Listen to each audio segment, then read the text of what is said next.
नमस्कार जय जगन्नाथ सांग मैंने केमती अच्छा आज गोटे बढ़िया कथा कहूँ दुई जन पड़ोशी गाधेला बेले पोखरी पाखे बस कथा होती। प्रथम पड़ोशी पचारुची वर्षे है तुम बोहू आसला से बोहूटा केमती से द्वितीय पड़ोशी कहूँ तू कहना एमती बोहू भगवान कहार के न दिंतु। तो प्रथम पड़ोशी पचारुची लो कहीं किसे है सेठू ये कहूँ नानी कहना बोऊ मोर उठुची दिन 8टा हेले सबुदिन मो पुओ चाह करके देले से पीब निजे चाह करके पीबनी कि मत दबनी मो पुओ मत चाह करके दब निजे पीब आ स्त्री को दब आउ कौन दिन घर कौन कम से करूना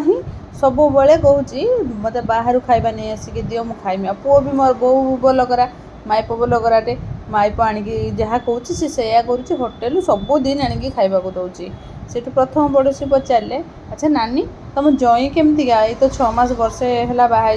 जई केमतिका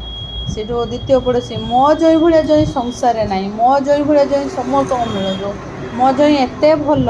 मो झील को घर कौन कम कर दिखती मो जई एत भल मो झील जदि सका 6 उठो कहे तो आउ घंटे घंटे शु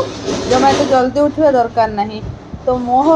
जई ठू भल जई कि ना मो जई सबुदिन बाहर खाଇବା आणिकी दौरान मो झील को मत शाशु यदि किसी भी कह ना मो जई सांगे सांगे मो झील सपोर्ट करेंगे मो जई भाया जई समस्त मिलू कि मो झील भाई मो बोहू भाया बोहू कहार की न मिलू। यह कथा भर आम कौटा बुझे माँ माँ सब माँ सी सब छुआर ही भल चाहिए मु कहार की आघात करने कथा कहली गोटे एमती छोटिया मजाक कथाटे कहीदेली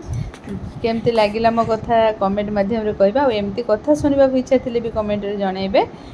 देखो मुझे मोर पार्लर रे काम थिला 2टा ब्लाउज बनइबार थिला ता सांगरे गोटे कान फुड़ा गोटे नाक फुड़ा गोटे फेसियाल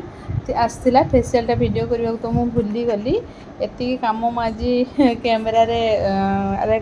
माने कैप्चर करी मो वीडियो भल लगे मो कथा भल लगुले लाइक शेयर सब्सक्राइब करेंगे रही जय जगन्नाथ।